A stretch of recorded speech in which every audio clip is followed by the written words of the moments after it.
제가 어렸을 때 집에 벽에 걸려 있었던 글이 있었습니다. 출처 미상의 인용문이 되겠는데요. 그 액자에는 이런 글이 적혀 있었습니다. 그리스도는 이 집의 주인이시고 모든 식사 자리마다 보이지 않는 손님이시며 모든 대화의 조용한 청취자이시다라는 글이 담겨져 있었습니다.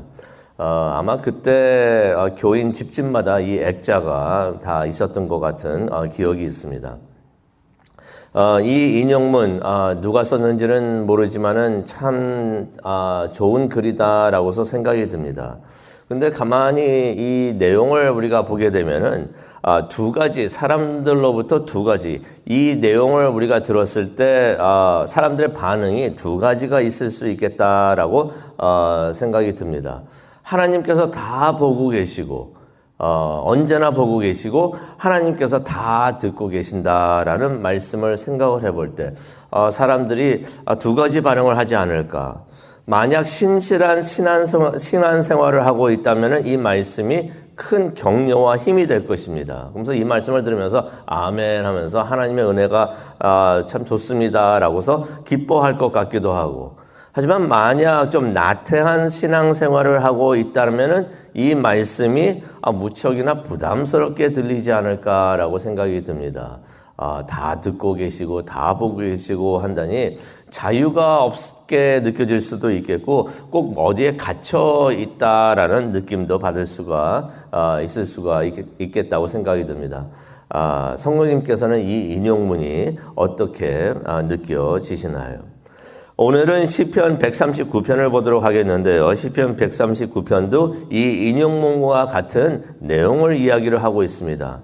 하나님께서 우리와 함께 하시고 또 하나님께서 우리의 모든 것을 보고 계신다라는 내용이 되겠습니다.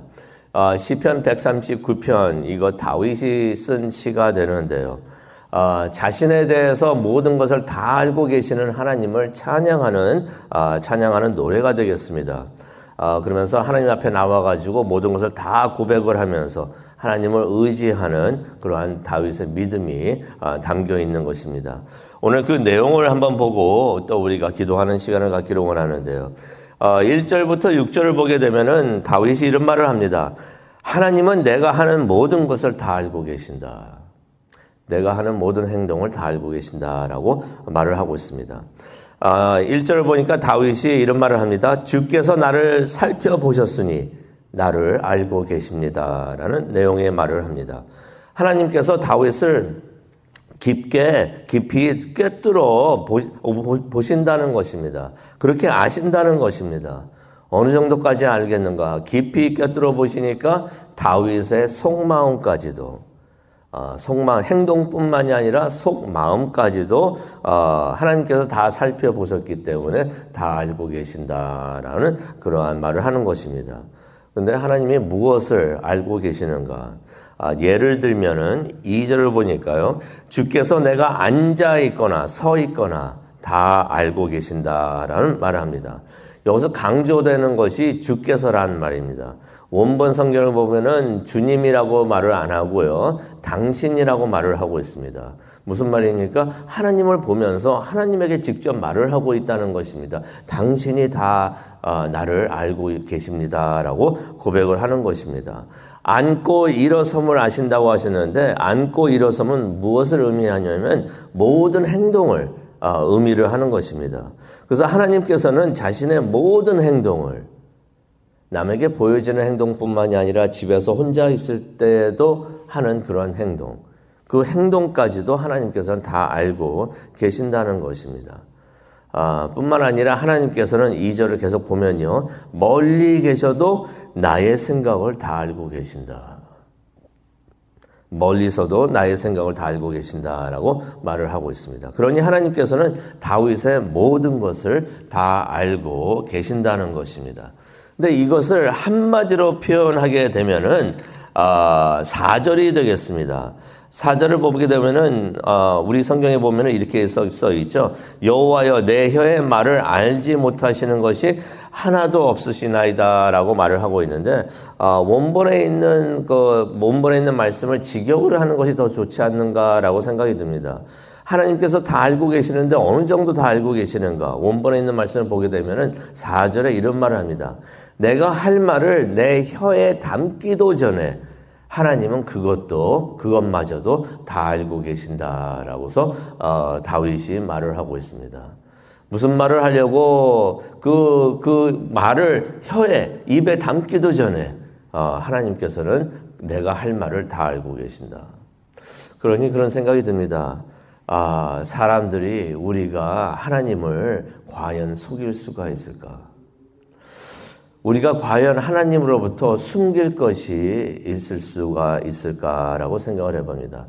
불가능하겠죠. 하나님께서는 미리 우리가 말하기도 전에 미리 우리가 할 말을 다 알고 계시는데 과연 우리가 무엇을 숨기고 또 무엇을 속일 수가 있을까라는 생각이 듭니다. 그래서 하나님 앞에서 항상 솔직한 것이 모든 것을 다 그대로 이렇습니다라고 솔직하게 말하는 것이 지혜로운 것이 아닌가 생각을 해봅니다. 근데 하나님께서는 우리를 이렇게 다 알고 계시는 것이 우리를 사랑하시기 때문에 다 알고 계시는 줄로 믿습니다. 그렇죠. 우리가 사랑하는 사람에 대해서는 다 알고 싶어 하고 다 알으려고 하고 또 알고 있습니다. 사랑하는 사람의 생일이나 혈액형이나 모든 거 다 알고 있잖아요. 근데 사랑하지 않는 사람 같으면 관심이 없는 사람 같으면은 잘 모릅니다. 무엇이 어떤지 잘 모르고. 하지만 사랑하는 사람은 무엇을 좋아하는지, 언제 일어나고 언제 자고 또 무엇을 먹기를 좋아하는지 다 알고 있는 것입니다. 하나님께서 이렇게 우리에 대해서 다 알고 계신다는 것은 하나님께서 우리를 사랑하시기 때문에 그런 줄로 믿습니다.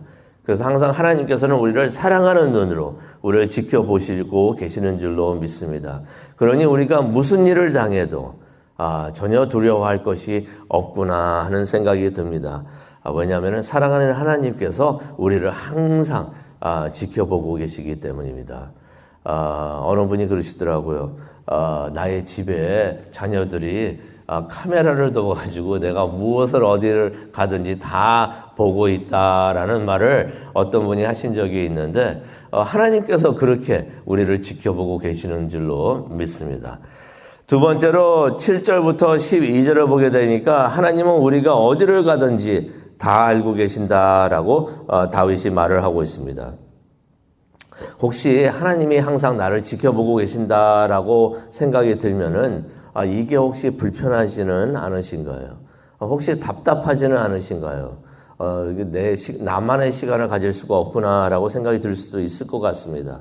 그래서 그런지 다윗이 어디로든 한번 가보려고 합니다. 하나님 안 계시는 곳을 한번 떠나보려고 합니다. 그런 다윗의 마음이 7절에 담겨져 있습니다. 7절을 보니까 이런 말을 합니다. 내가 주의 영을 피해 어디로 갈 수가 있을까? 하나님 앞을 피해서 어디로 갈 수 있을까라는 말을 다윗이 합니다. 그러면서 생각을 하죠. 8절에 나와 있습니다. 하늘에 올라가도 하나님이 거기에 계시고 수월을 말합니다. 수월을 여기서 말하는 수월이는 땅 밑을 말합니다. 완전히 땅 밑에 내려가도 그곳에도 하나님께서는 계십니다라고 말을 하고 있습니다. 여기서 다윗이 하늘과 수월을 언급하는 이유는 하늘과 땅 밑 사이에 어디를 가더라도 하나님은 그곳에 계십니다라고 말을 하는 것입니다. 그뿐만이 아닙니다. 9절을 한번 보기를 원하는데요. 9절을 보니까 내가 새벽 날개를 치며 바다 끝에 가더라도 라고 말을 합니다. 새벽 날개를 타고서 바다 끝까지 간다는 것입니다. 바다 끝이라는 것은 세상 끝을 말하는데 새벽 날개를 타고 이게 무슨 말입니까? 이게 빛의 속도로 새벽이 이제 오면서 이제 해가 뜨는 것을 보면서 빛이 오는 것을 보는데 그 속도로 빛의 속도로 내가 날개를 타고 날아간다고 하더라도 그래서 세상 끝까지 간다고 하더라도 10절입니다. 거기에도 주의 손이 나를 인도하시고 주의 오른손으로 나를 꼭 붙드신다라는 말을 합니다. 내가 어디를 가더라도 아무리 빨리 날아가서 어디를 가더라도 주의 손이 나를 인도하신다라고 말을 하는 것입니다. 하나님께서는 세상 어디에도 다 계신다는 것입니다. 우리가 어디에 있든지 주님께서 우리를 인도해 주시고 우리가 어느 상황에 있더라도 하나님께서는 우리를 그 순간마다 우리를 붙들고 계신다는 것입니다. 이게 바로 하나님의 은혜가 아닌가 생각이 듭니다. 그래서 우리가 하나님을 떠나가지고 어디 숨으려고 하는 것이 아니라 우리가 하나님의 품 안에 숨어 있기를 원합니다. 하나님의 품 안에 우리가 숨어 있을 때 세상에서 어떤 위험과 해가 오더라도 우리가 하나님께서 우리를 지켜 보호해 주실 줄로 믿습니다. 또 13절과 16절을 보게 되니까 다윗이 이런 말을 합니다. 하나님은 우리가 누구인지 다 잘 알고 계신다라는 말을 합니다.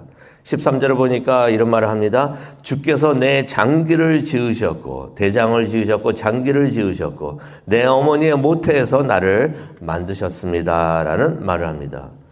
하나님께서는 여기서 보면은 장기, 대장이라고 말하는 것은 무엇을 말하냐면 내 몸에 보이지 않는 것들도 하나님께서는 다 알고 계시는데 그 이유가 그 모든 것들을 하나님께서 만드셨기 때문입니다. 라고 말을 합니다. 주께서는 내 몸 안에 모든 것을 다 만드셨고 다 알고 계십니다. 라는 말을 합니다. 다윗이 그것을 깨달으니까 하나님을 찬양하게 됩니다. 그래서 14절에 그런 말을 하죠. 내가 하나님을 찬양합니다. 주께서 나를 경이롭게 또 놀랍게 만드셨습니다. 주의 작품은 놀랍습니다. 라는 말합니다. 내 영혼이 그것을 잘 알고 있습니다. 그러면서 이제 다윗이 그런 말을 하는 것입니다. 내가 아무도 모르는 곳에서 지어졌을 때에도 주님은 다 알고 계셨고 15절이죠. 그리고 16절입니다. 하나님께서는 다 주의 책에 나에 대해서 다 기록을 해 두셨습니다. 라는 말을 하고 있습니다. 그러니 나의 모습 하나하나가 다 주님께서 계획하셔서 만들어 주신 것이구나. 그래서 만들어 가지고 나에게 주신 선물이 되는구나 하는 것을 우리가 깨닫게 됩니다. 나의 모든 것들, 나의 이러한 모습, 나라는 그러한 모습을 하나님께서 직접 만드셨고 그것을 나에게 선물로 주셨다는 것입니다. 때로는 나의 어떤 모습이 못마땅하고 나는 왜 이럴까라고 생각이 들 수가 있지만은 하나님께서는 그러한 모습을 우리에게 만들어 주셨는데 나의 모습을 생각을 하면서 하나님께서 주신 선물을 생각하면서 감사하며 또 나 자신을 받아들이는 것이 옳고 맞는 일이 아닌가 생각을 해봅니다. 우리의 모습 하나하나가 하나님께는 다 소중한 줄로 믿습니다. 나에 대한 어떤 모습도 하나님에게 소중하지 않은 것이 없어요. 하나님께서는 나에 대해서 나를 특별하게 생각하고 계시고 나의 모습 하나하나를 다 소중하게 만드셨고 또 그렇게 생각해 주시는 줄로 믿습니다. 그래서 나의 모습 이대로 내 모습 이대로 하나님께 나가서 하나님께 나 자신을 드리는 것이 우리가 하나님께 드릴 수 있는 선물이 아닌가 생각을 해봅니다. 그러면서 이제 17절과 18절을 보겠는데요. 하나님은 우리의 생각을 다 알고 계십니다. 라는 내용의 말을 합니다. 다윗이 17절에 그런 말을 하죠. 주의 생각이 내게 보배롭고 귀합니다. 라고 말을 합니다. 다윗이 하나님의 생각을 묵상을 하면서 매일 하나님과 동행을 하는 것을 우리가 여기서 보게 되는데요. 하나님의 생각을 마음속에 생각을 하면서 삶을 살아가고 있구나 하는 것을 우리가 보게 됩니다. 하나님의 마음을 우리의 마음속에 두고 살고 있다는 것. 하나님이 그러는 우리의 모습을 보면서 기뻐하지 않으실까 생각이 듭니다. 하나님께서 다윗을 보셨을 때 나의 마음을 쫓는 사람이다. A man after my own heart라고 말씀을 하셨는데 다윗이 항상 하나님의 마음을 생각하고 있고 그러한 마음을 품고 있으니까 하나님이 그런 다윗의 마음을 보시면서 기뻐하신 줄로 믿습니다. 성도님께서도 또 우리도 항상 하나님의 무엇을 생각하시는지 주여, 주님은 지금 무엇을 생각하십니까? 무엇을 원하십니까? 그것을 우리가 생각을 하면서 하루하루 한순간 한순간 살아가기를 원합니다. 또 19절부터 22절을 보니까 하나님은 우리가 무엇을 사랑하는 것인지 그걸 또 다 아신다라는 말을 합니다. 19절을 보니까 하나님은 악인을 치신다. 그 이유는 그들이 하나님을 나쁘게 말하고 주의 이름을 헛되이 말하기 때문입니다. 라는 말을 20절에 합니다. 다윗의 열정은 이러하죠. 21절에 나와 있습니다. 주를 미워하는 자들을 내가 미워합니다. 주께 대항하면서 일어나는 자들을 나는 미워합니다. 라고 고백을 하는 것을 우리가 보게 됩니다. 22절을 보니까 내가 그들을 심히 미워하니 그들은 나의 원수입니다.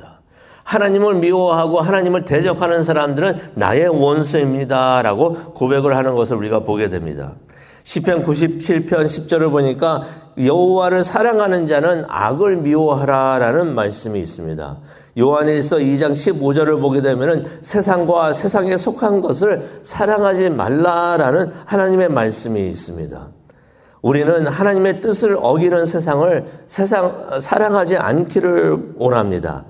우리가 하나님을 사랑하면은 악한 것을 미워하는 그러한 하나님을 사랑하는 하나님의 사람들이 되기를 원합니다. 하나님은 우리가 무엇을 사랑하는지, 무엇을 사랑하고 무엇을 미워하는지 하나님은 다 알고 계십니다.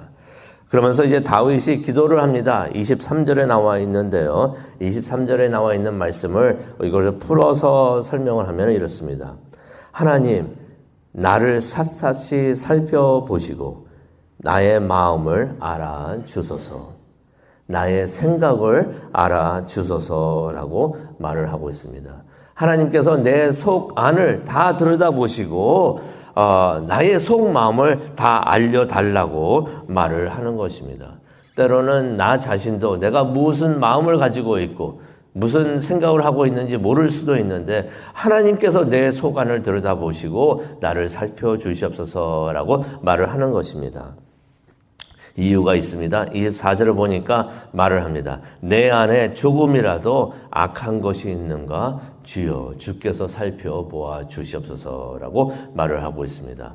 다윗의 마음은 하나님만을 바라보고 사랑하기를 원합니다. 하지만 자신이 무의식적이라도 악한 것을 마음속 깊은 곳에 숨겨두고 있다면은 하나님 그것까지도 끄집어내셔서 나에게 알려주시옵소서. 그래서 다윗이 그 모든 것을 회개하고 하나님을 사랑하는 사람이 되고 싶습니다라고 말을 하는 것입니다. 우리도 이런 다윗의 마음을 갖기를 원합니다.